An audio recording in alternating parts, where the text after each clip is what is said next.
Where are you?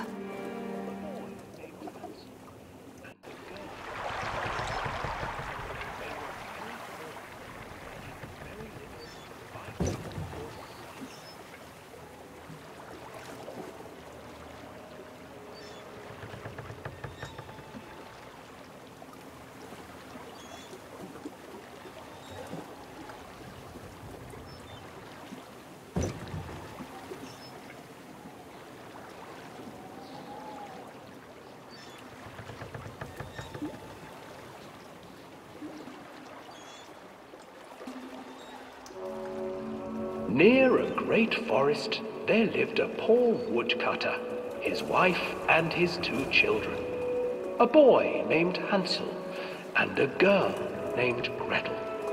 They were very poor and had very little to bite or sup.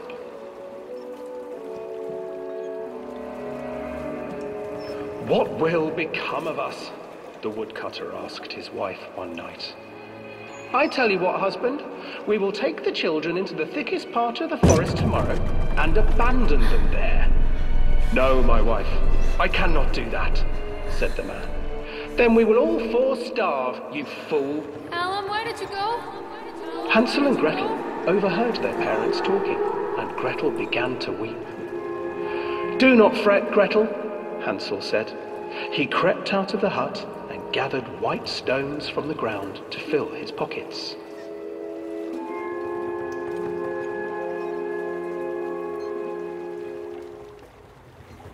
The next morning, the woodcutter leads the children into the forest. Before they leave, their mother gives them a slice of bread and warns them that they will get no more food that day. Clever Hansel leaves a trail of white stones behind them as they pass into the woods. When their father leaves them, the children wait a while, then follow the trail back to their parents' house.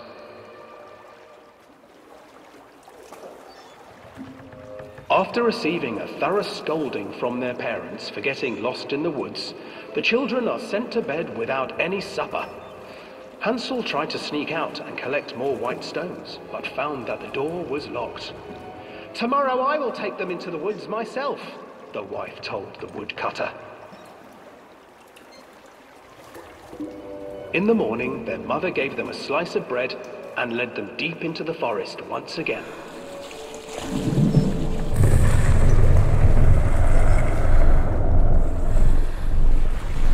Hansel broke his bread into pieces and left a trail of breadcrumbs to lead them safely home. But hungry-eyed birds snatched up the breadcrumbs and his trail was destroyed. Abandoned by their parents and unable to find the trail home, the children wandered in the forest for 3 days.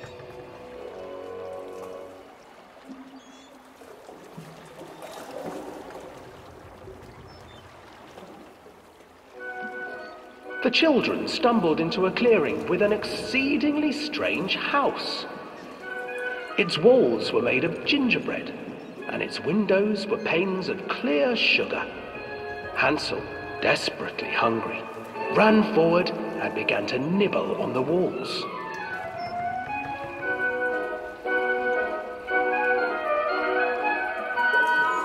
"Nibble, nibble, little mouse. Who's nibbling at my house?" An old woman emerged from the house, sniffing the air and peering around with cloudy eyes. "Oh, you dear children, who brought you here? Just come in and stay with me. No harm will come to you." But Hansel and Gretel stayed back, for the old woman reminded them of their cruel mother. "Come, children, don't be afraid. I have something for you." The old woman offered them 2 enormous lollipops. The children took them and began to eat. "You see, nothing to fear here. Come inside," the old woman urged, and the children, still licking their sweets, followed.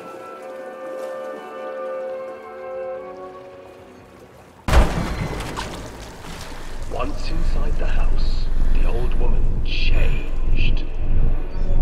She stuffed Hansel into a cage and put Gretel to work, sweeping and cleaning her hut. "Your brother will make a good mouthful," the old witch told Gretel.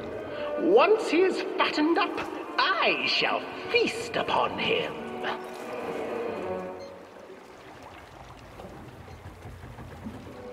Time passed, and poor Hansel refused to eat, fearing the day that the witch would eat him. The witch, for her part, grew impatient. "Today I will cook and eat your brother, Gretel. Climb inside and light the oven." But Gretel pretended not to understand.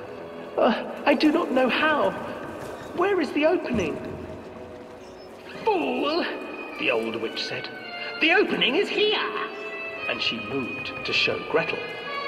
Seizing her courage, brave Gretel gave the witch a shove, and the old crone tumbled forward into the oven. Gretel slid a large iron bolt over the door to the oven. Gretel freed her brother Hansel, and together they lit a fire beneath the oven. And though she screamed and begged, the children sat by the oven until her screams had stilled, and the witch was cooked. And then, because even children can't survive on sweets, they divided up the body of the old witch and ate her.